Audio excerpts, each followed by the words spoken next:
عليكم ورحمة الله وبركاته. أصحاب المعالي والسعادة، الحضور الكريم. Excellencies, honorable guests, distinguished speakers, ladies and gentlemen. On behalf of the organizers, Abu Dhabi Center for Technical and Vocational Education and Training, ACTVET, I would like to extend a warm welcome to all the guests to TVETWeek Leaders Forum 2015, being the first of its kind in the United Arab Emirates, with the theme, TVET, a reliable route to employment. Today, we have with us a variety of distinguished speakers from the UAE and worldwide. Please hold your questions to the speakers. In your welcome packs, you will find a question card. Please write your questions, and the cards will be collected by the volunteers in the break time and before the panel discussions. الحضور الكريم، نيابة عن مركز أبو ظبي للتعليم والتدريب التقني والمهني ACTVET، أود أن أرحب بكم جميعاً في أسبوع التعليم الفني ملتقى القادة 2015. ويشرفنا أن نكون الجهة المنظمة للحدث الأول من نوعه في دولة الإمارات العربية المتحدة، تحت شعار الطريق نحو مستقبل وظيفي مضمون. يسعدنا أن نستضيف معنا نخبة من الخبراء في المجال الفني من الإمارات العربية المتحدة وعلى مستوى العالم، ويسرنا إتاحة الفرصة لحضراتكم لتوجيه الأسئلة لضيوفنا باللغتين العربية والإنجليزية. Once again, welcome. Dear audience, ladies and gentlemen, allow me to invite His Excellency Mbarak Saeed Al-Shamsi, Director General of Abu Dhabi Center for Technical and Vocational Education and Training, to the stage to deliver his opening remarks.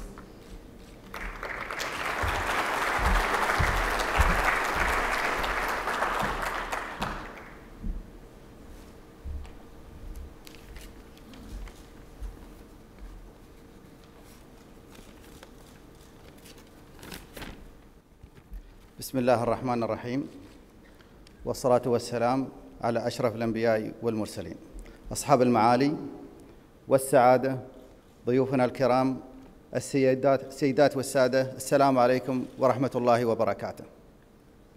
نجتمع اليوم في أسبوع التعليم الفني بهدف الحديث عن أهمية التعليم التقني والمهني والفرص الوظيفية المتخصصة التي تنتظر شباب وفتيات الإمارات في المستقبل القريب والبعيد، وبمشاركة من نخبة من كبار المتخصصين وممثلي القطاع الاقتصادي والصناعي والأكاديميين المحليين والدوليين، الذين سيستعرضون أحدث الخبرات والاتجاهات والمسارات العلمية السائدة في مجال التعليم التقني والمهني. إن هذا الحدث الهام يأتي في توجيهات القيادة الرشيدة ممثلة في سيدي صاحب السمو الشيخ خليفة بن زايد آل نهيان رئيس الدولة حفظه الله،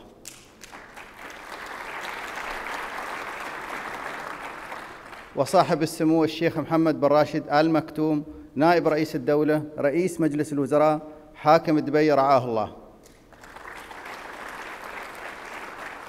وأصحاب السمو أعضاء المجلس الأعلى حكام الإمارات. والفريق أول سمو الشيخ محمد بن زايد آل نهيان ولي عهد أبو ظبي، نائب القائد الأعلى للقوات المسلحة، بضرورة وضع الشباب وأولياء الأمور أمام أحدث المسارات العلمية والعملية والفرص الوظيفية التي يحتاجها سوق العمل، والتي تتوافق مع متطلبات الخطة الاستراتيجية للدولة 2021 ورؤية أبو ظبي الاقتصادية 2030. اسمحوا لي أيها السيدات والسادة بأن أتحدث باللغة الإنجليزية كترحيب بالسادة الضيوف. Ladies and gentlemen, welcome to Abu Dhabi and welcome to TVETWeek. For those from abroad, a brief word about ACTVET. ACTVET is responsible for regulating and guiding technical and vocational education and training in the Emirates of Abu Dhabi and in other Emirates throughout the UAE. TVETWeek is one in a series of events supporting and communicating the importance of TVET to the future of the UAE.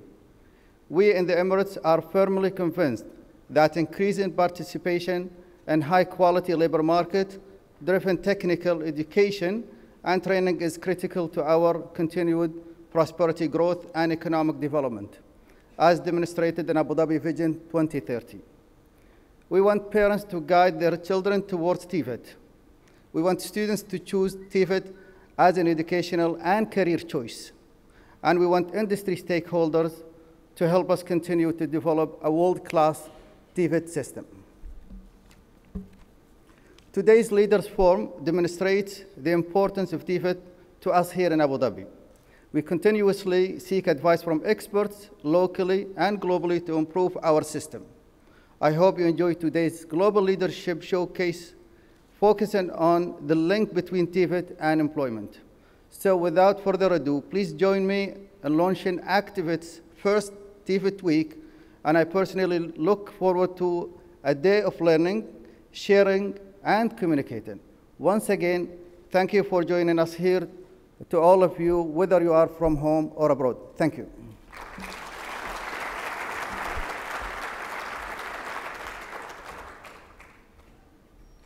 Thank you, Your Excellency. And now, I'm honored to invite our first speaker, His Excellency Dr. Thani Al-Mheri, Managing Director, UAE National Qualification Authority, NQA, who will be presenting the NQA's approach to building a responsive TVET system for the UAE. Thank you, Doctor. السلام عليكم ورحمة الله وبركاته. أصحاب المعالي والسعادة، أنا أشكر لكم هذه الدعوة الكريمة، وكذلك أحب أن أتقدم بجزيل الشكر لسعادة الأخ مبارك الشامسي على دعمه للتعليم المهني وقيادته للقطاع في دولة الإمارات. الهيئة الوطنية للمؤهلات هي هيئة شريك استراتيجي في منظومة التعليم المهني في الدولة. أصحاب المعالي، أستأذنكم بالإلقاء باللغة الإنجليزية لأن أغلب الحضور باللغة الإنجليزية.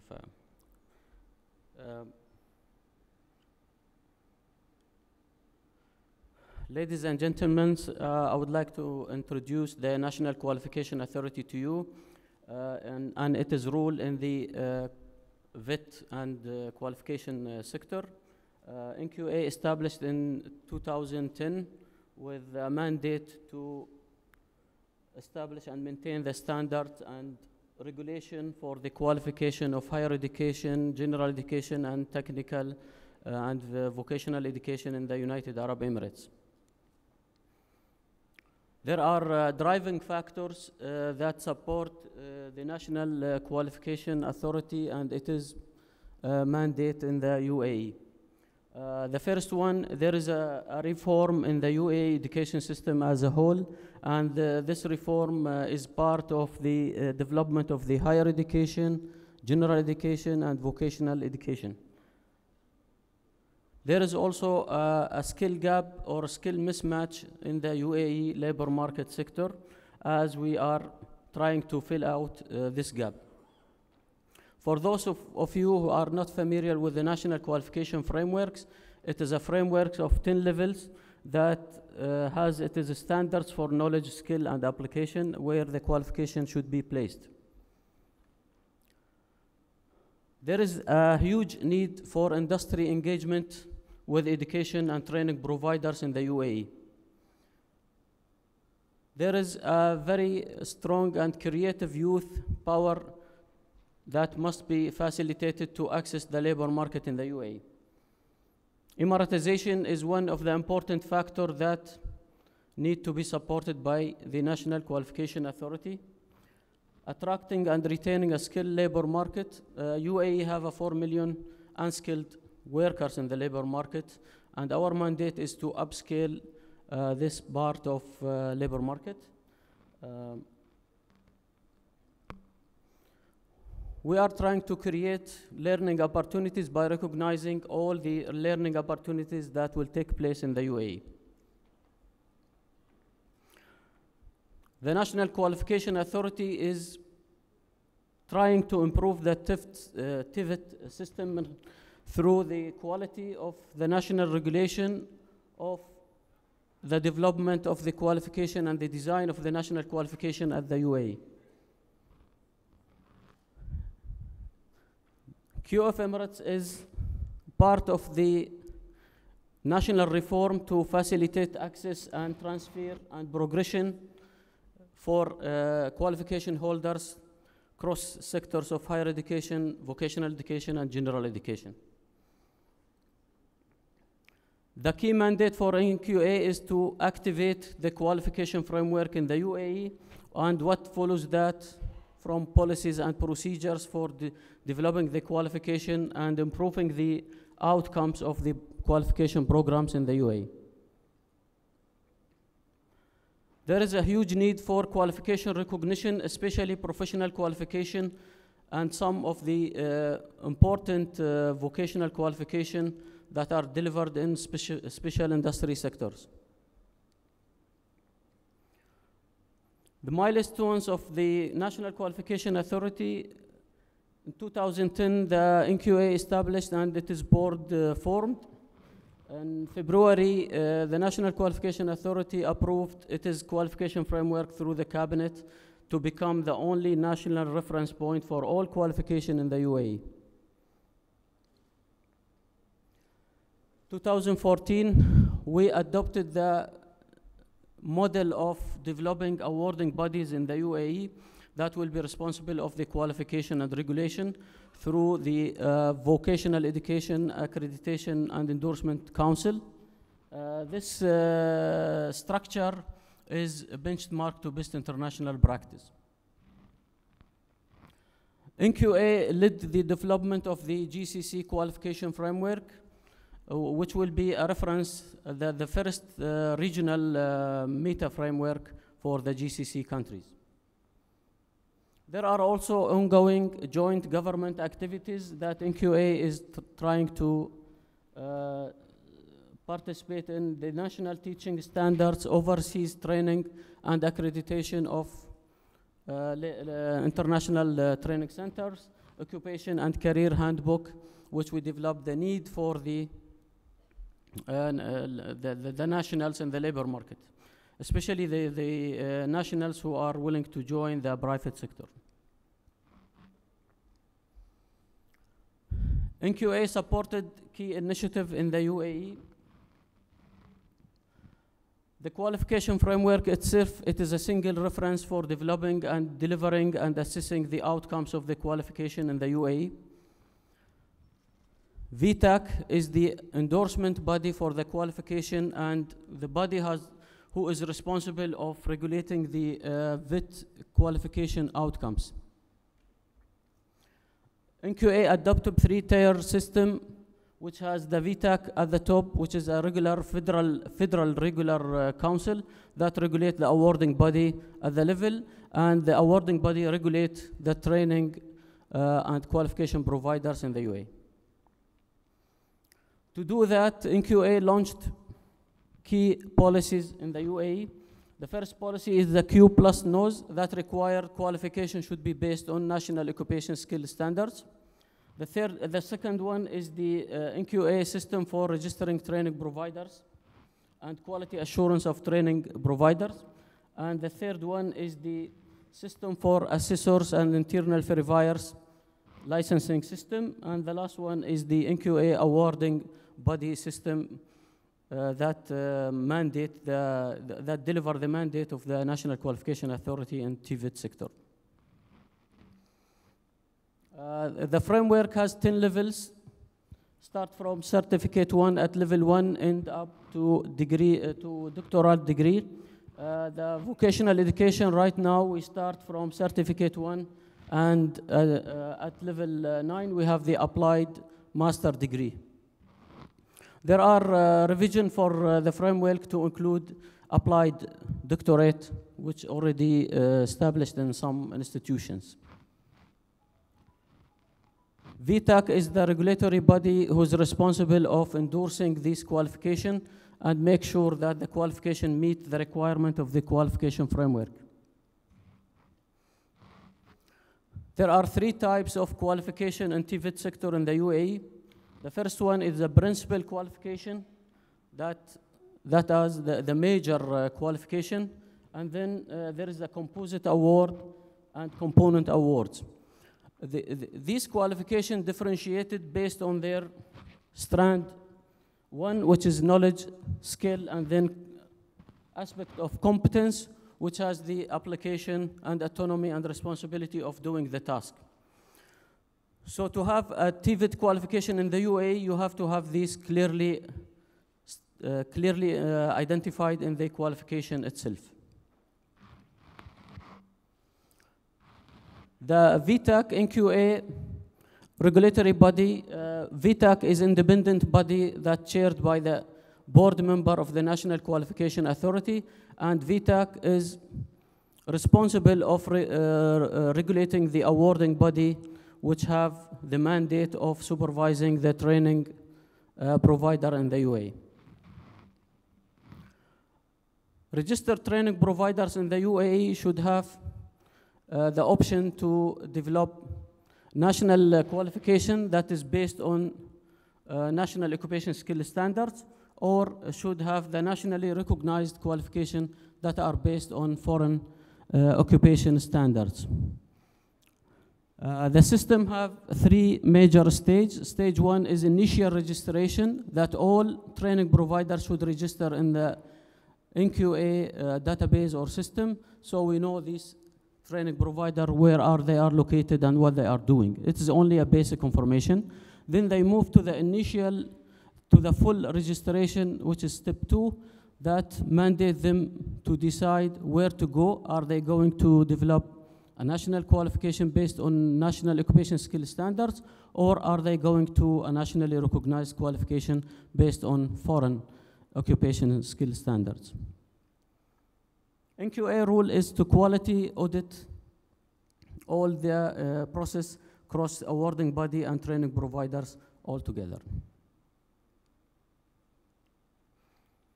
Key benefits of the National Qualification Authority to TVET sector. It improves the policies and regulation and procedures for qualification development and delivery. Greater industry confidence in TVET sector qualification. Improvement of workplace productivity. Qualification and occupation profile that developed by the industry itself. Job design, recruitment and retention and reskilling. Career planning and management. Learning and organization development. Labor market research that identifies skill shortage. In general, we involve industry in the TVET qualification development, so the industry is leading the development of the qualification that will be needed in the labor market. The key message today is that NQA, you know the story of the NQA and when it was established. The TVET sector outcomes will be improved through the National Qualification Framework, and NQA is helping industry lead or participate and be a strategic partner in the development of the qualification. Thank you for your time.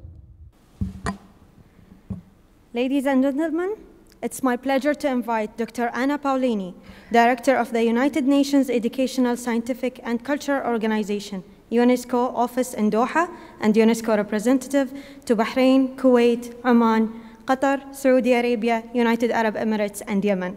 Dr. Paolini will speak to us on UNESCO, the transformative power of TVET.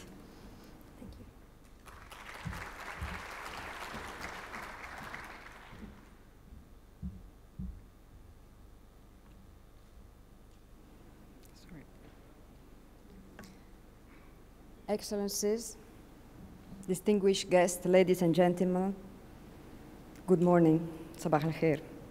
I'm really honored to participate here in this TVET Leaders Forum and marking the beginning of this TVET week. And we acknowledge with thanks this kind invitation, and I'm very pleased to represent my Director General also here.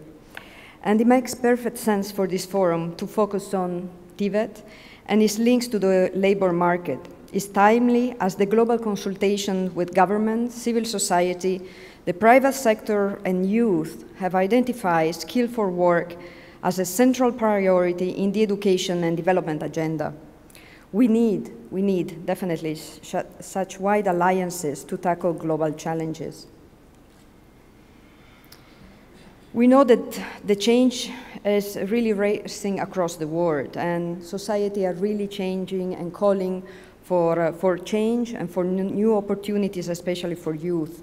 There are millions around the world of young women and men that are asking for be equipped with better skills to participate in society and in economies.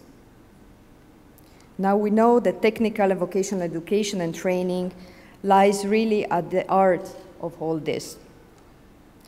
TVET is about opportunities, about making the most out of the capacity of every young woman and man.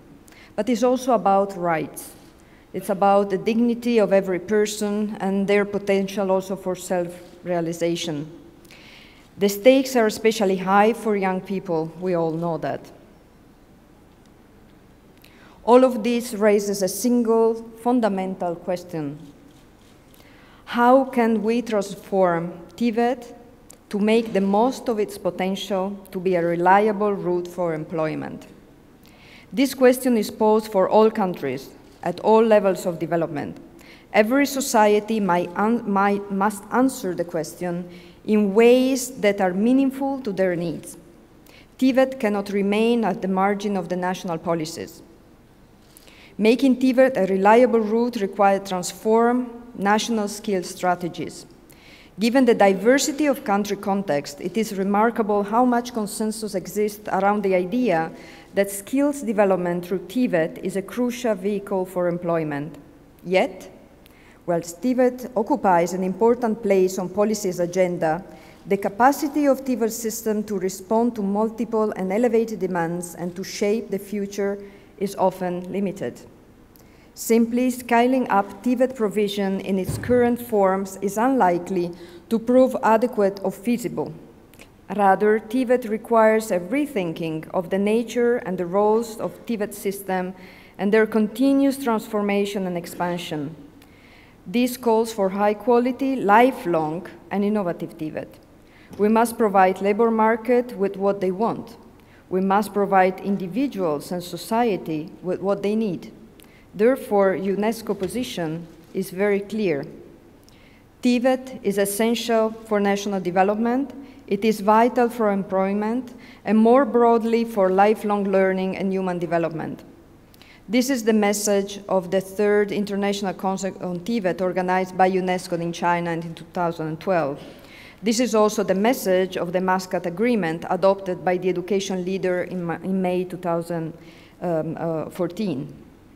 TVET can make a difference to individual employment, economies, and societies if we move beyond the limits of current approaches, if we embed TVET into a positive wider context and link closely with the world of work. We need also a post-2015 TVET, a TVET for employment, decent work, and sustainable economies and societies. Transforming TVET is necessary for smart growth. It is essential also for green growth. It is a path to build new patterns of sustainable development. How we made that? How we can make that? We have seen success countries, for example, Singapore, Germany, or Brazil, where governments have married political will and strong policy context for strategies adapted to local needs and including all relevant partners. There has been progress where qualification systems are reformed for teacher training improved, for example, like in Australia or in Finland. Progress in making TVET a reliable route to employment has happened, for example, in Austria or in the Republic of Korea, where countries have made TVET attractive, strengthened workplace learning, and introduced flexible pathways between all education levels, development careers guidance, and counseling. Technical and vocational education and training is a UNESCO priority. The organization is guided by a TVET strategy that has 3 lines of action. The first one is to provide upstream policy advice and capacity development to our member states. The second one is to clarify skill development and improve monitoring. And the third one is to inform the global TVET debates, and forum as such are helping us as well to inform globally this agenda. We take this goal forward then at national level. But how to define TVET in the 21st century? There has been success where government has strengthened TVET to combat disadvantage and discrimination, to overcome barrier to entry and progression in the world of work, especially for girls or women. TVET should have many forms. A transformed TVET must go beyond job-specific skills to equip youth and adults with knowledge, tools, and attitudes for present and future employment. It should also be for the mass. A transformed TVET cannot just be for some. It must happen in multiple settings and be accessible to all women and men. TVET should also be in motion, should be responsive. Strong TVET needs strong policy context. It needs comprehensive and inclusive national skills strategy. But so far, TVET is in doubt due to several factors pertinent, of course, to different contexts. But what is driving the 4 V's? Of course, it's the economic growth imperative everywhere, but it's also, in many countries, the social equity imperative, and of course, the sustainable development imperative. Just to give some vision of where we are, of course, we, in terms of GDP growth rates, this will give you a bit of an idea where we stand throughout the different and the recent years. And you will see that there is an increasing demand for skilled labor. There are around the world 200 million new jobs that are needed over the next 5 years to keep pace with the growing working age population. But still there is a high youth unemployment, and I think the colleague from Brussels will probably develop that now more in depth, since this is hitting Europe recently very, very badly. But you can see that at the top, North Africa and the Middle East and Africa are at the top level in terms of unemployment rate by region. But skills are really an important constraint, and as you look at that, there is still a very high percentage of firms around the world that have identified that what they need is educated workforce. They still miss, and still this is a major constraint. But as I mentioned earlier, skills should be also for equity. There should be also an ensure that promoting TVET ensure also the access to different levels of the society, so that they ensure a balanced income development to avoid also inequality. And in many countries, labor is the main asset to the poor, so giving the possibility to people to enter through a TVET system is a promising strategy. But then we cannot talk about TVET if we don't put also in the overall context of the Education for All agenda. We cannot talk about TVET if we don't talk also about basic education. Sorry. Oops. Okay. And if we see, there are still a lot of kids that are out worldwide out of the school system. 130 million worldwide have no access to primary school. This is an amazing workforce that actually is lost. We are losing along the way quite a lot of children that do not have the capacity to develop themselves and to have access to decent jobs, which means also this decent way of living for them and their families. As well, we don't have to forget the dropout kids that are still, and this is the result of our global monitoring report that came out this year, where we can see that this is still very very high. And these are all pockets, the out of school and the children that do not have access to school. Still a lot of pockets of children that do not have access also to good employment. So UNESCO have developed instruments for linking TVET to development.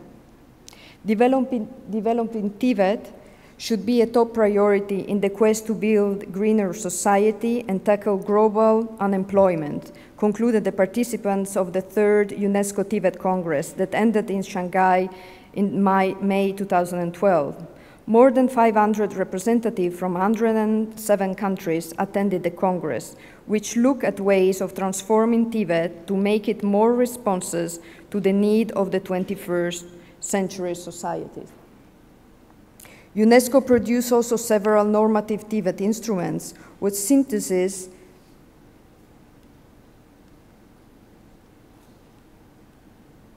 could be come from the Convention for Technical Vocational starting in '89 to the Bonn Declaration to many other documents. And also we have developed here recently in the Emirates, we have carried out a report on the female access to TVET education, training, and the labor market in GGCC that will be published by our office very soon. The importance of TVET is recognized by all government and is firmly embedded in the post-2015 development and education agenda. It is proposed that the newly Sustainable Development Goal 4, that is on education, it set one of its targets set by 2030 that the number of youth and adults who have relevant skills, including technical and vocational skill for employment, decent job, and entrepreneurship is increased. This is very important, and as UNESCO, we succeeded to influence this agenda on the Sustainable Development Goal for education so that also TVET is represented, and this is what I said before, this is also one of the UNESCO role, is informing globally the debate and keep the debate going. So developing and developed countries are seeing new ways to develop skills, to reduce poverty, to sharpen productivity, and to advance social prosperity. However, still too few people benefit today from TVET learning of any kind. Nevertheless, still TVET remain marginal to many of the national policies. We are support TVET reform presently here in Bahrain, as in many other countries around the world. We also act at the regional level. UNESCO helped prepare, for instance, a regional TVET strategy for Southern African Development Community Secretariat, endorsed by the regional education minister last September.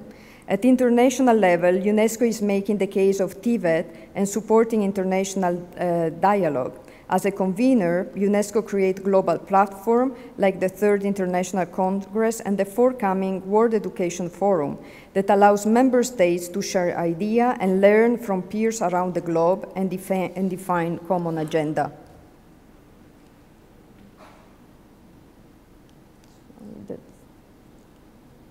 I think you went.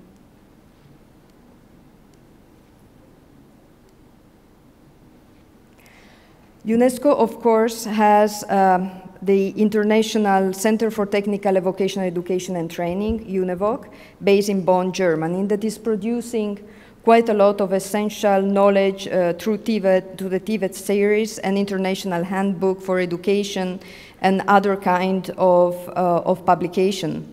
The UNEVOC and its centers around the world provides a hub to a local network, including 289 UNEVOC centers in 167 states, which cooperate on new issues such as youth, transition, and the world of work.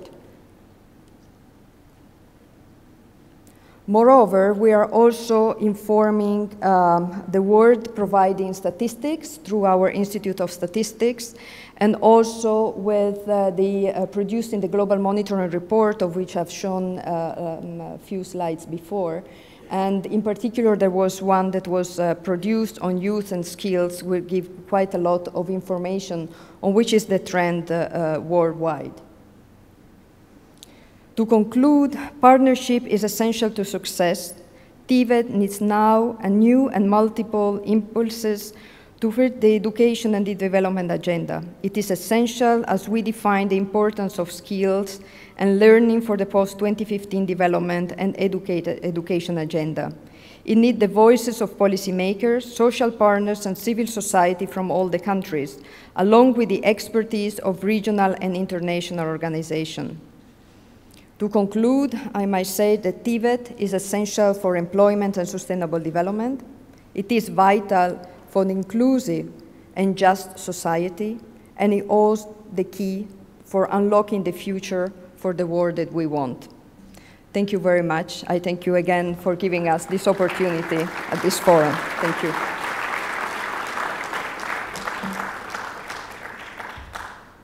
Thank you, Dr. Paolini, for your interesting speech. And now, ladies and gentlemen, please join us in welcoming Ms. Denise Amiot, President and CEO, Colleges and Institutes Canada, to speak about Education for Employment, the Canadian TVET model.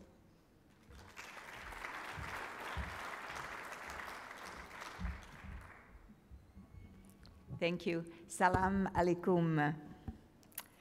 Hadi awal mara li fi Abu Dhabi. Ana mabsuta fil Emirates. So thank you for the opportunity to be here with you today to talk about the critical role that colleges, institutes, and polytechnics play to meet labor market needs.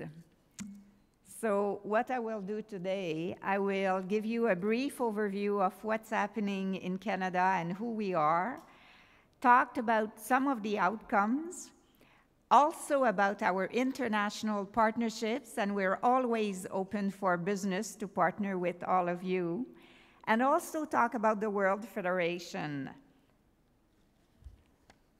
So who we are. We represent my associations, all colleges, CEGEPs, institutes, as well as polytechnics. It covers, it serves, I should say, 1.5 million learners across our country, both Francophone, Anglophone, as well as we have indigenous post-secondary education. And it serves about 3,000 communities because we have 1,000 campuses across the country. So that's our model. In the middle, you can see it is really college, institute, and polytechnic. One thing important to know is that we have 13 education systems in our country. We always say this is our strength because we look like someone somewhere in the world. And because of that, we can partner with many, many countries. There's no federal Ministry of Education, however. They play a role with respect to funding as well as student financial assistance and funding for applied research. What you see here is typical of any program that we have in each of the province or territory. So 3 elements: apprenticeship programs, as well as certificate, diploma, and degree programs. That's something that is very important to mention, is that in our college system we offer degree, and also you can see on the right side the linkages to university.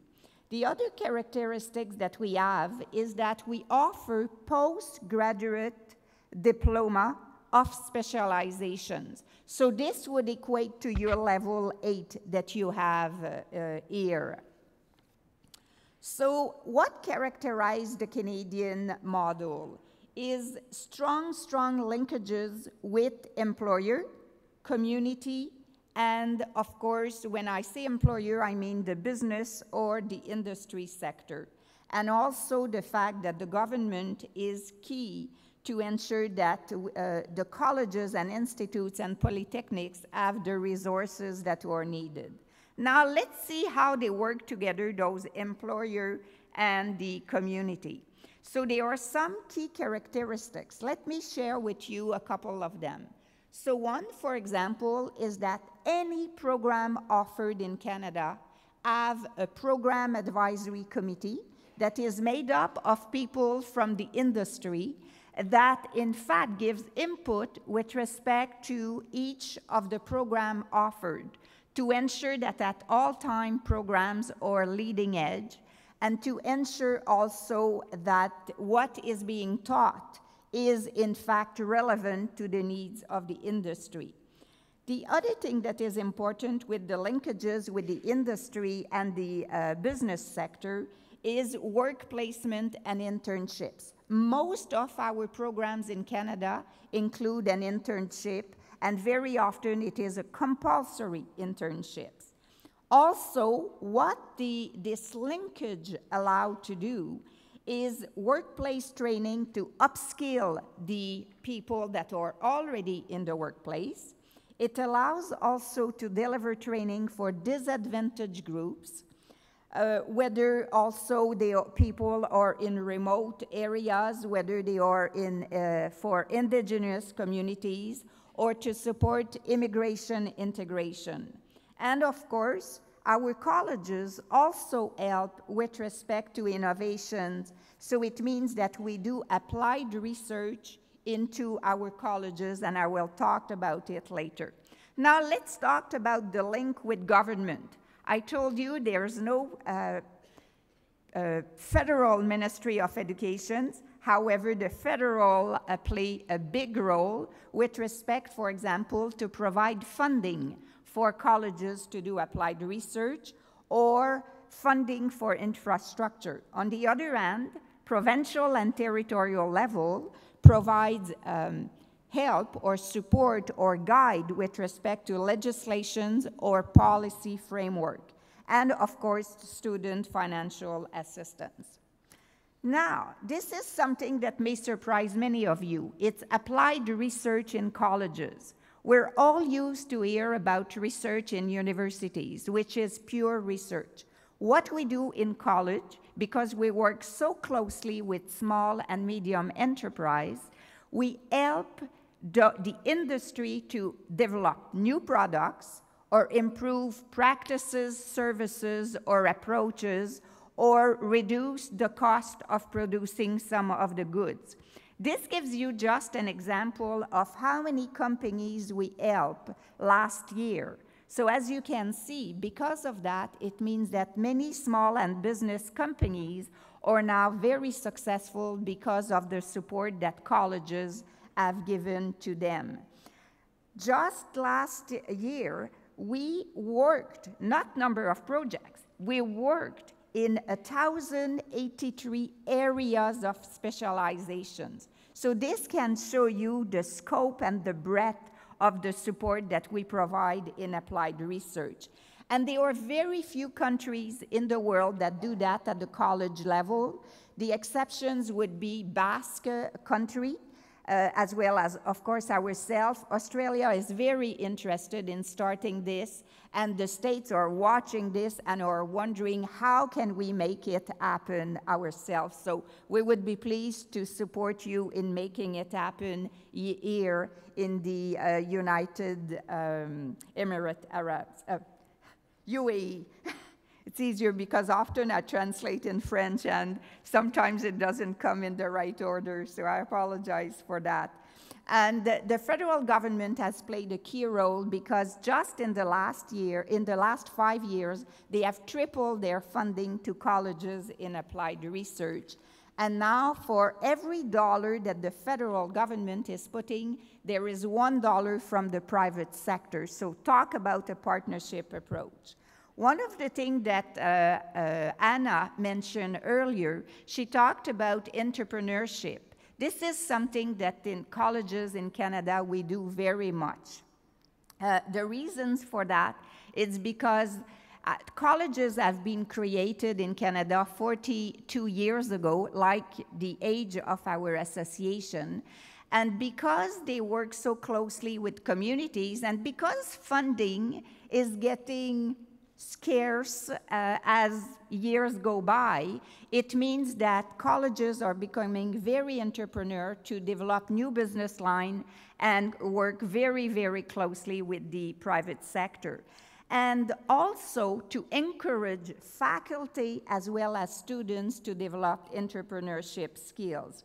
And I'll take this opportunity to mention that to show the importance of that, we are organizing a symposium on entrepreneurship in colleges in March in Quebec City. So if any one of you are interested, let me know. I'll just give you a couple of examples of those entrepreneurships because it's always good to know.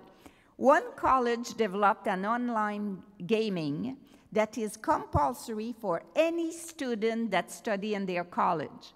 What's the title of this online game? It's the Lemonade Stand.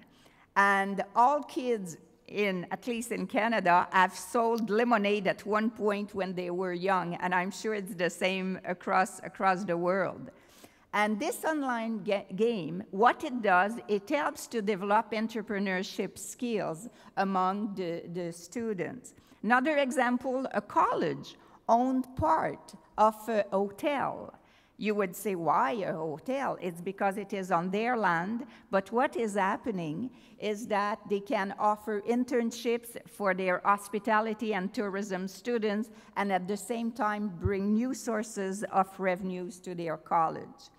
The economic impact of colleges is immense. I won't walk you through all that because there are numbers that are more relevant to Canada. But I'll just mention that for every dollar a student invests, they receive $4.33 in return. And for each time a taxpayer invests, they have a return of 16% of their annual investment. So as you can see, colleges, in fact, do not cost anything. They provide back to the system. So, in summary, the uniqueness of the Canadian model, different points of entry and pathways. Most of the college in the world, you either choose the apprenticeship or the trade, or you choose the college path or the university path. It's very difficult to entry. In our model, you can entry from any door, and we're very, very proud of this. The Program Advisory Committee that I've mentioned earlier, the applied research, the degree granting also that is very important, the postgraduate programs of specializations, and the entrepreneurship culture. So outcomes now. What does it do to do all what I have shared with you? In fact, we are the highest giving number of students that in fact have a post-secondary education amongst all the OECD, and we're very, very proud of that. And it's because of this strong performance at home that we are sought after by many, many countries around the world. So I won't talk about the context because Anna already mentioned it. Around the world, it's the same thing, skills shortage, skills gap, etc. And youth that in fact often have a university degree but cannot find a job. In our systems now, there are 22% of students in our college that have a university background. Why? Because they couldn't find a job, because what they've studied was not applied learning, and they have difficulty to find a proper employment. So because of that, sorry. Okay, I'm too quick. Okay, and so we have worked for the last 42 years in 100 countries around the world, and in different parts, different continents, and we help people in different ways. So let me talk to you about one specifically, which is called Educations for Employment. There are different components by which we help a country, in fact, to succeed into preparing youth for employment. It ranged from the marketing of TVET, because often, unfortunately, parents think that TVET is only for students that cannot access university or do not have the skills to access to university, to leadership training for the heads of institutions, or the essential skills, which is what other people call the citizenship skills. We work also with countries on gender issues or on sustainability issues. And we always adapt our support to the needs of the country.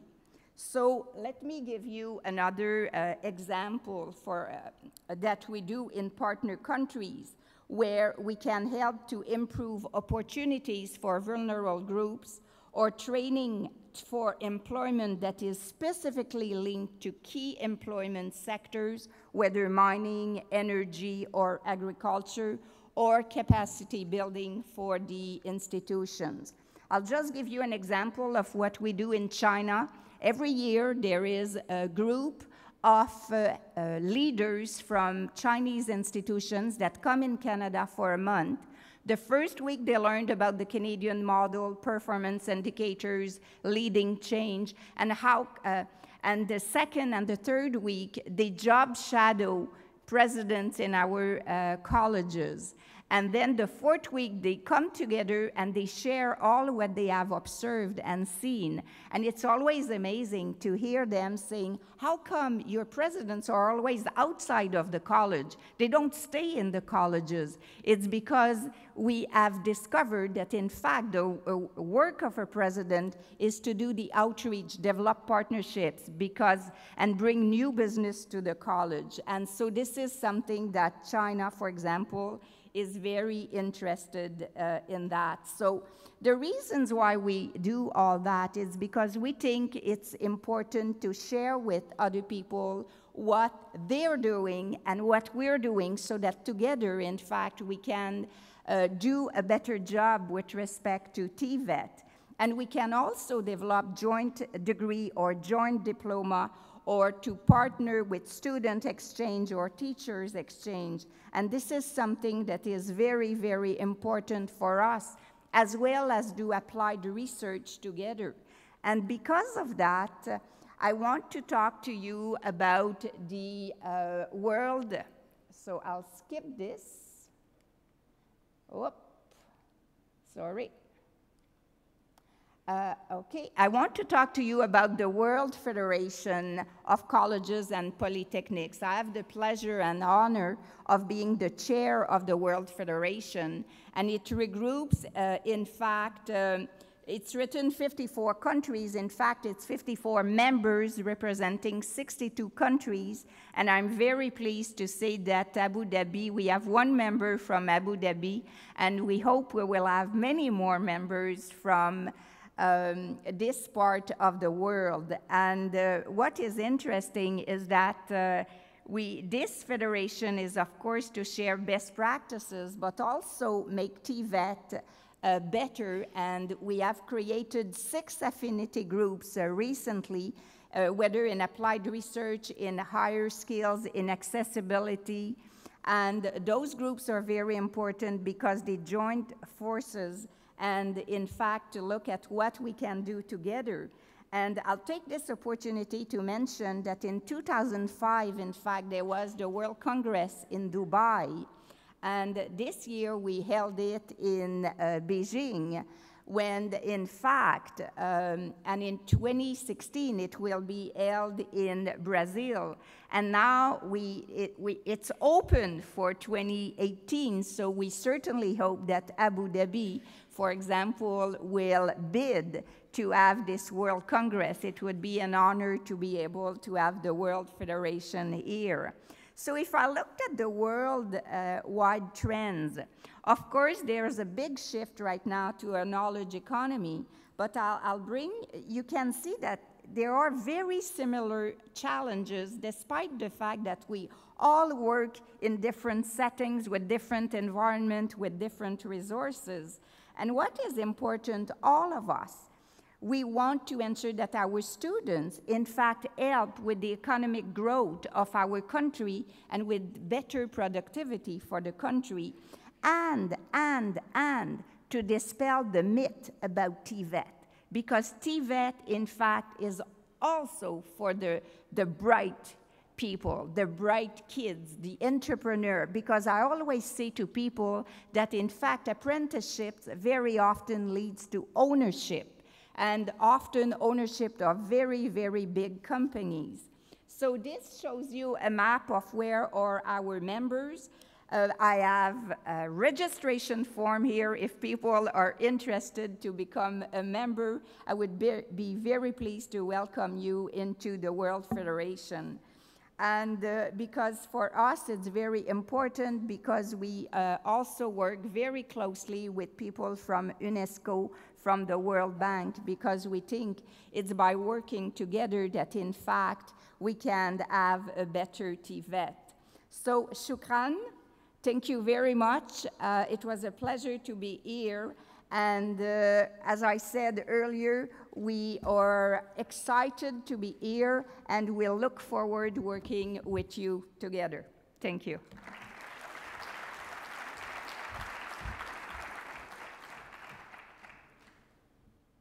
It's now my pleasure to invite Mr. Mohammed Sanad Likbaisi, Deputy Director, Human Resources, Abu Dhabi National Oil Company, ADNOC, to share with us ADNOC's plan to achieve 75% Emiratization by 2017.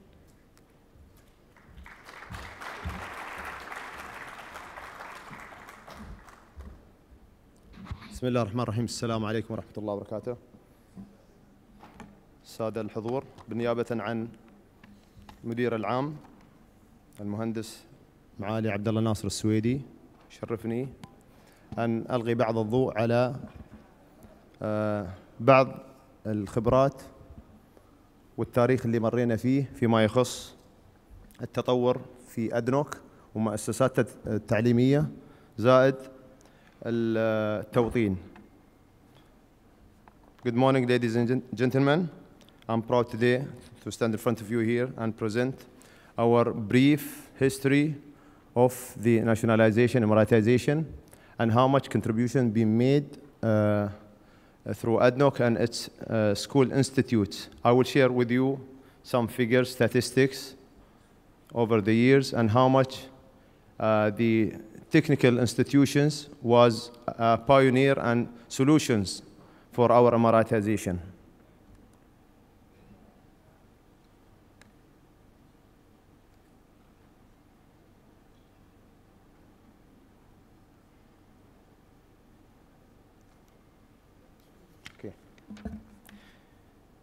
You can see here almost the total population of ADNOC and its group. It's almost 50,000 staff, and 43% of that is UAE national, and it's broken down into male 64% and female 16%. And the rest, the scholars. Those scholars are within the United Emirates sponsored or international. And since many years, we've been targeting to reach the 75% Emiratization. And hopefully, inshallah, this year, 2017, we'll be able to reach that. It is very high bar we have set to ourselves. It is very challenging due to the scarce and the shortage of the engineering discipline. That's why we are very much embarking on the investment of the sponsorship and scholarships to our students.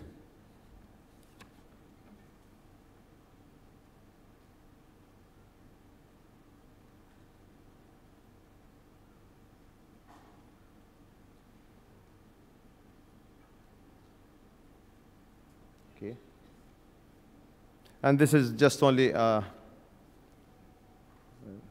just a breakdown shows how our geography is distributed on our operation.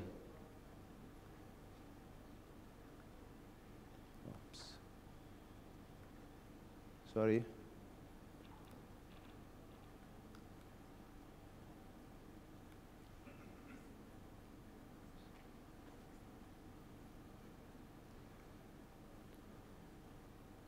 حد ممكن بس يساعدنا بال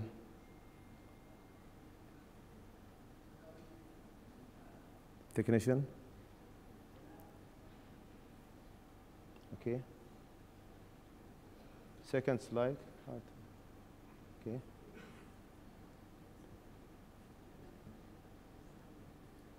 Okay.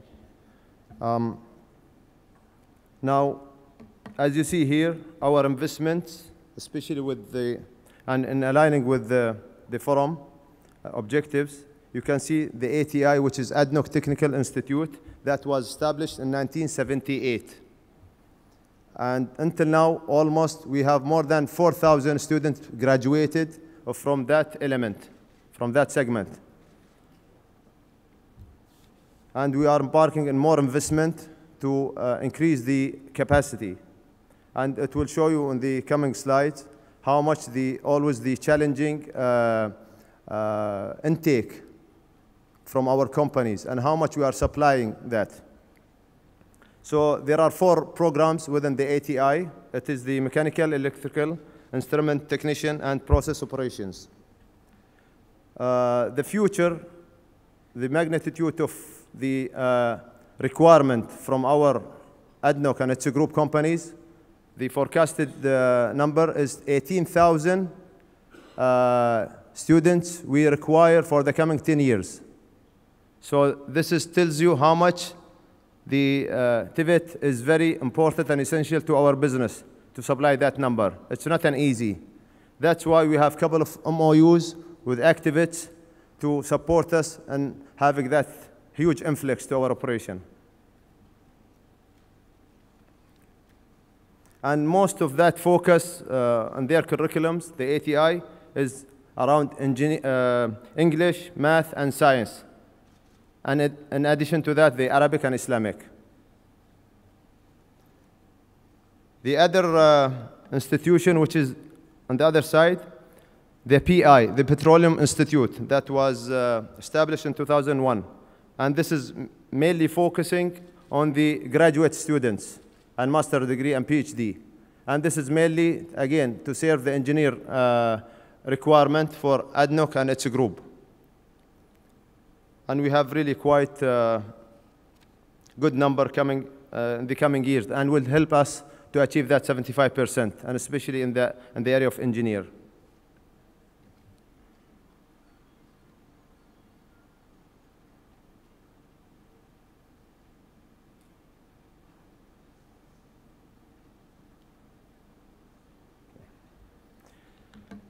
The other source that we've been really investing, this is ADNOC Scholars, which is being established in 1974. And this is, again, to have more supply to our requirements. And if you can see here, there are 4,882 students studying internally in UAE and abroad. The other initiative that was, again, being made and established in 2009 is Glenelg School. And this came from having some difficulties when we were accepting some students to be enrolled on the Petroleum Institute. It was really very difficult for the PI to really find the right students, especially those graduating from the government school. It was really very much difficult for them to be enrolled and continue their education within the PI. And therefore, ADNOC management decided to, again, to open up a school that is, to contribute as a corporate social responsibility. And the school is almost with a population of students of 6,000. And it's Abu Dhabi and the Western region, Ghayathi, Ruwais, Medina Zaid. And again, it's focusing more on the STEM system. Most of it to engineer, encouraging the student to go to that area of study.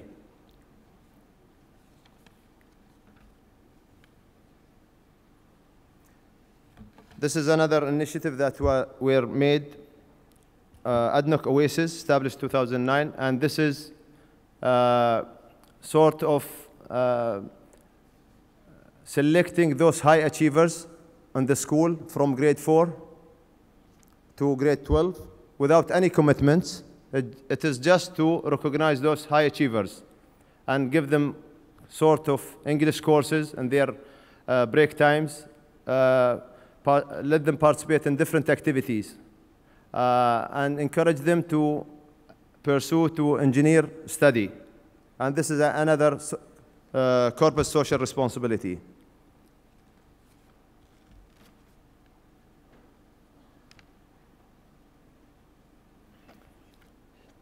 I'll be focusing more a little bit on the ATI because this forum is very much focusing on the area of TVET. And if you can see from 2007 up to 2014, we've been not able to achieve and supply the required amount due to, again, the high intake, the growth that we have in the oil industry, and at the same time, the limitation that we had in terms of facilities within the ATI. Yes, we have now investment to double the capacity, but again, it is really difficult to meet that. That's why we have a couple of MOUs from ACTVET to help us find more students and to be enrolled. So if you can see, as I mentioned earlier, that 18,000 workforce required for the coming 10 years. And this is something that I know here we have a lot of maybe training providers, those who are interested in opening a new business in the country here. There is great opportunities in helping us to really achieve our Emiratization. طبعا هاي مش منافسة لكم وسعيد. So this is something that is very challenging. No matter what we achieve, we see ourselves behind. Still, we met the percentage of Emiratization in certain time or close to it, but with the growth that we have in the industry, we see the percentage is dropping down, but the number is really increasing. And by the way, from the 75% of Emiratization that we're targeting, 60% of that 75% is 10 minus, which is more or less within that categories.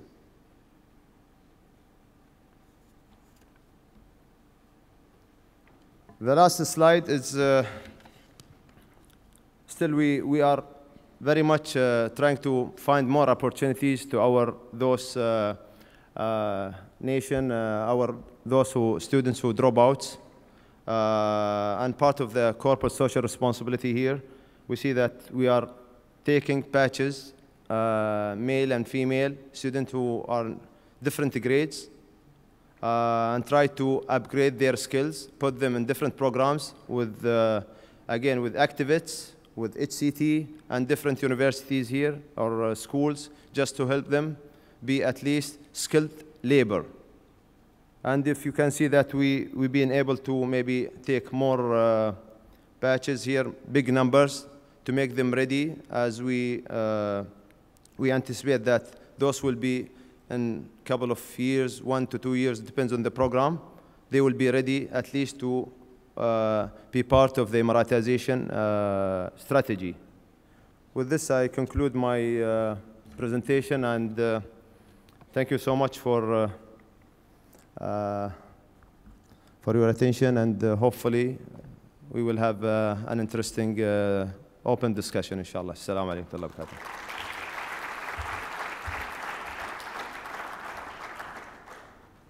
Thank you, Mr. Mohammed Al-Kbaisi, for your feedback on the cooperation between ACTVET and ADNOC. On this occasion, I would like to invite the keynote speakers to the stage for a panel discussion, which will be moderated by Dr. Ahmed Al-Awar, Managing Director, Institute of Applied Technology, IAT. It was really interesting to listen to all of you today on the podium, having scopes on the VET, promoting VET across and around the globe. Each one has initiative each one has a target, but in general, all of us are focusing on VET. Given that we have Dr. Thani Al-Mheri from National Qualification Framework Authority, this is an initiative in UAE that will really promote VET, in my opinion. Yet, if I may ask, the 10 levels of National Qualification Framework that was decided by the board or by the National Qualification Framework, why is it 10? Why didn't go with any other system, such as European or Scottish Qualification Framework or different places? I think Australia has also a different number of qualifications. I like number 10, but I don't know. Okay. Thank you for this question. The qualification frameworks around the world, they are ranged from 8 levels. Some of them are 10, some of them are 12 levels. Some of them are including the point 1, point 2, 1.3, 1.4 till you achieve the level 3 or level 2. The National Qualification Authority during its establishment was led by a technical team chaired by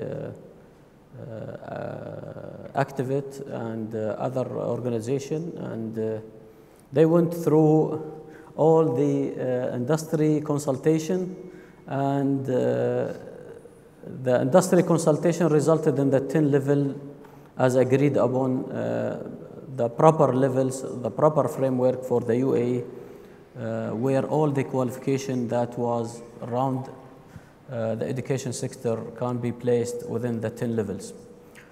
In other words, we will not have an issue of qualification that have no place within the framework. The second thing is that the framework is about progression vertically and horizontally, and that's also need to consider the policies and regulation that existed during the development of the qualification framework. As you know, the UAE qualification framework is an integrated framework that have the three sectors all together: the higher education, general education, and vocational education.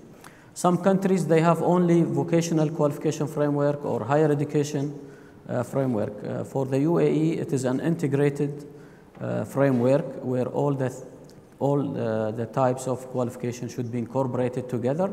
In other words, that these qualifications should complement each other. There is no qualification that existed in isolation from others. I hope I answered your question. You did perfectly. But now, from a prospect of an international organization, talking about qualification framework, would it be possible to have a global vocational educational training qualification framework organization such as UNESCO, or take it as an initiative within UNESCO to unify all these qualifications, so that whatever someone got from UK or got from Emirates or got from Saudi, they will have the same qualification? Yeah, this is a recurrent question to UNESCO as a global policy maker, an umbrella on this. Definitely, that would be ideal, but as the doctor just mentioned, you know, these frameworks are also tailored to the needs of the different countries. And society is different, cultural context is different, economy is different. So the needs that a country has to, and the TVET system has to adapt to the needs that the country has. And I think that what the Emirates is trying to do, to tailor it exactly to the needs and to respond to the needs of the economy of the country, to the labor market of the country. So I think that is a good step.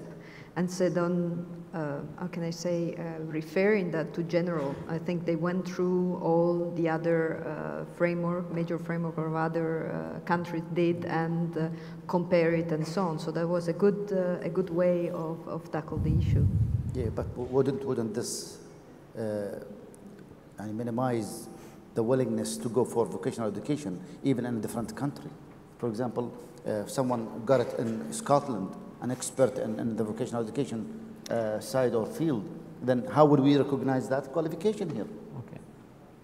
Maybe Dr. Thani is. I think the National Qualification Authority participated in a technical workshop with UNESCO to develop the global education qualification framework.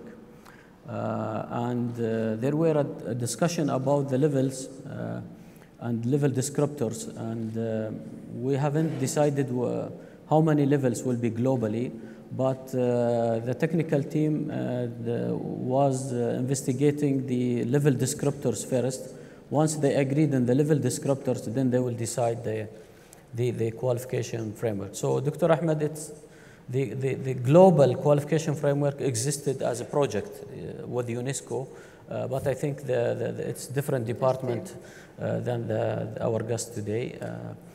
Also, the GCC qualification framework, it's already there, and it's under the process of approval, final approval by the GCC countries' leaders.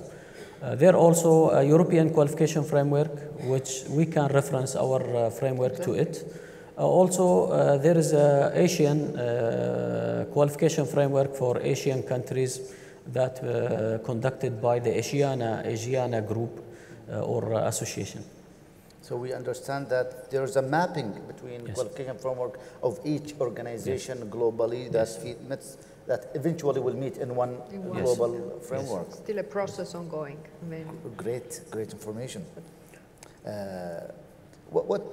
How would ADNOC, Mr. Mohammed, perceive on having a qualification from UK or vocational qualification from UK, for example, or from Canada, or from any place in Europe? Yeah, I think we started this earlier, since we are maybe the oldest in the region of having the ADNOC Technical Institute, and we actually had collaborations and sort of quality assurance with our system. And we have a couple of, with Cambridge, we have, because they are one of the institutions that they are pioneer in that area as technical education.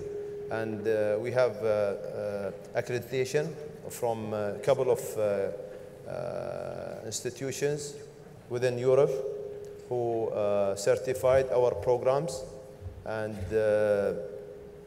we have sort of, in case of those high achievers, that they are picked up from the system and they want to continue their, I would say, their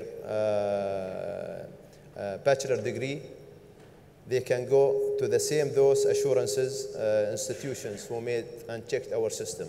So we have that kind of integrity between certain institutions to, again, not just solely to check our system and make sure that our curriculum is fine-suited the desired outcome, but at the same time, our graduate will be credited for that, and they will pursue their future education. And this is something that we always looked at to give more opportunity, because those who are dropping from the schools, they are not the bad boys or girls. Unfortunately, we tend to, demoralize those when they hear about, technical institution, vocational, and so on. People, they feel that they are so low. But from experience, we really, we have couple, not really couple, but a good number who's been graduated from our technical institute and pursue their education, and now they are in senior management positions. And this tells you how much that source is very unique. And most of them now, they are managing our facilities as plant managers and operation, field operation. So I see it helps much, I mean, that accreditation in our business. That's how it should be, I think, but maybe Denise have something. I'll just mention one thing. I really like these questions, and you gave me the idea of addressing this at our next Congress of the World Federation, because one of the things I didn't have the chance to say is that our last Congress was in China in October, and we issued what we call the Beijing Declaration, which is an aspirational document of what professional and technical education and training should be, and how it is, and the promise that all of us as members of the federations we have towards this. There are two things I want to mention. You probably noticed that I didn't say TVET, because that's one of the things that we're trying to do right now is eliminate the expression of TVET. The reasons for that is because it carries a lot of load and almost negative perception, and so we always talk about professional and technical education and training. And this is, if you read the Beijing declarations, that's what we are talking about. So, and so us, we would love to work as our second objective now to look at maybe something that would be more universal with respect to identifications of levels. So thank you. You just gave us marching orders for our next work to do with the Federation.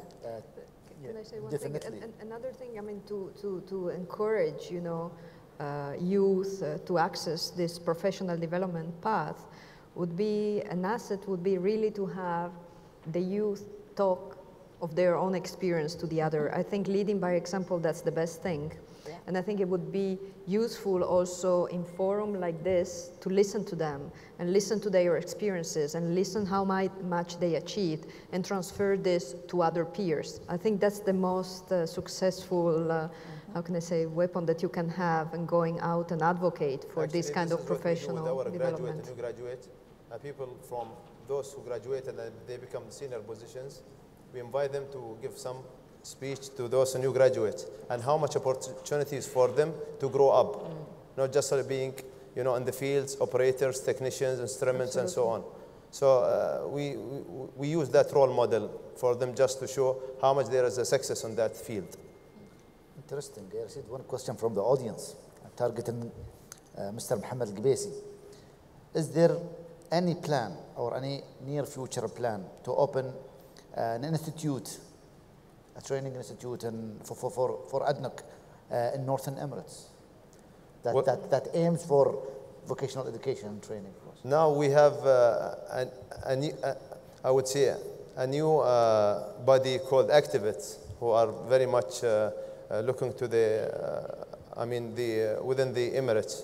Again, we have very strong collaboration with them, and we have a couple of MOUs being signed, and again to sponsor big number actually to enroll them in that area. But again, we have an ADNOC, the ATI. We are increasing the capacity, as I mentioned earlier, and with that we have accommodation again to attract more people from the Northern Emirates. Now we are very much limited, but we are doubling that accommodation just to get more people from the Northern Emirates. So we have that plan. Yeah. And another question in Arabic actually was very interesting. I think the audience here are really targeting us. I read it in Arabic. هل يوجد لديكم رؤية وتوجه لدمج الطلبة من ذوي الإعاقة القابلين للتعليم المهني في المستقبل? In English, I think Denise will be the perfect guy to answer this question. Do you have any vision or trend towards mixing up or joining the disabilities, the people with disabilities, into vocational education? Yeah. Do you have this as experience, of course, in Canada? That's a very good question. In fact, in Canada, the number of people that have disabilities in our colleges have increased tremendously. And we also have people that have mental challenges or physical challenges, and it is the responsibility of all the colleges, in fact, to find a way to accommodate them. And we are very, very proud of the number of students that are able to do so. I'll give you an example. Last week, I met a young lady who, when she was 15, she had a stroke. And the stroke made her quadriplegic and mute, so she couldn't talk. And the only way she can talk is by using something in her mouth with a kind of, no, I won't say pencil, but stick that points to the different letters on the computer. And she told me that she had done a diploma in IT, and she was able to work in IT until the company moved of cities. And then she decided she was in accounting, her first diploma, I'm sorry. And then the second one, when she lost her job, she decided to go back to college, and she decided to go in IT in web design. So now what she does, she do web design of different websites. So I'm giving you that example because she is quadriplegic and she is mute, but she was able to get 2 diplomas. So that's only one example. So what it means is that colleges right now, what they have been doing is providing support services to those students. Sometimes it is to reduce the pace of the number of courses that is being taken in a semester, or having support like special room where the student can go to do their exam. Let's see if they need more an isolated environment rather than do it in the big classroom. And when I say the big classroom, everything is relative, because in our colleges in Canada, we never have more than 25, 30 students in classroom. Because for us, hands-on is very important, and that's why the number of students is limited in the classroom. But disability is something very, very important. And I will add another aspect of what we do in colleges is that sometimes we get students that unfortunately didn't even have their grade 12 or the equivalent of, let's see, level 5, I think, okay? 4, okay, I'm getting there, of level 4. And because of that, of course, you don't want to send them to a high school because now they may be 23, 25. So what we do in the college, we offer what we call the academic upgrading. And this allowed them, in fact, to get their equivalency of a level 4, and then they are able to get into the college program. Question for Dr. Sani, but I'm not sure if this is a good question or not. I'm sorry. When will national qualification be available for a training provider in the UAE? Isn't it available already? I don't know. I don't understand the question, or the question should be, is the National Qualification Authority serving the training providers in a practical, operational way? I think the VTech establishment is just only 6 months ago, and we are registering training providers. So if any training providers here in this place, please register in our system. It's free right now. Soon it will be paid. This is number 1. Number 2, dealing with the awarding body in the UAE will facilitate training provider benefit from the National Qualification Framework, as we coordinate with the awarding body in the management of the qualification that will be based on national occupation skill standards. Sure. A question for ADNOC as well. And ADNOC has been targeted because they are the leader in vocational education here in the country. They started really about 30 years ago with vocational education. And now people are ambitious and they are willing to go for higher grades and higher degrees. And the question says, ما هي المدة القانونية للعمل لموظف أدنوك والشركات التابعة لها لكي يطلب بعدها إجازة دراسية لإكمال الماجستير أو الدكتوراه حتى في الجامعة يعني.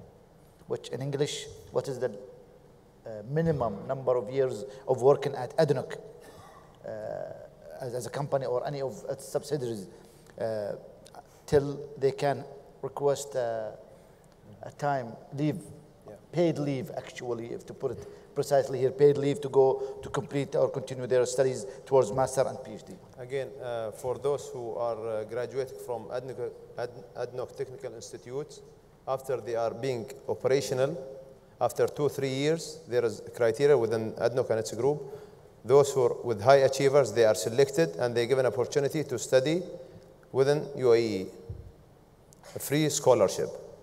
This is for those who are in technical institute. Those who wants to pursue their education, if they are within the engineering discipline, yes, they will be given opportunity to again go and study within our requirements. We have scholarship division who has the criteria for that selection. Thank you for your answer. Thank you, everybody. Dr. Rana, Dr. Thani, Denise, and Mohammed. Thank you very much for this interesting panel discussion. Thank you. Thank you.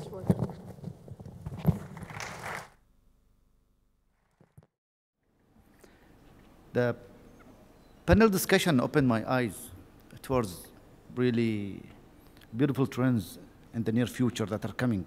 The question of disabilities actually was a critical question here. And I like the question and the one. I very thank you for that one who made that question for the panel discussion. Forgive me, I'll summarize something here in Arabic.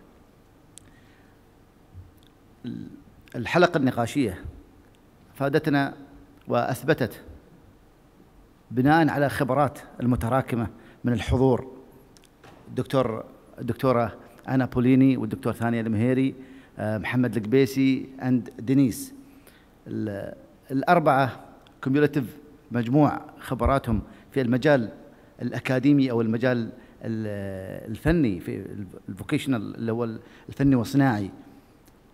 لا شك أن أثمر اليوم في وجودهم في الحلقة النقاشية أن توجه العالم إلى توحيد الكواليفيكيشن فريم ورك أو التعليم الفني كدرجات وكمهن وظائف وستاندردز نقول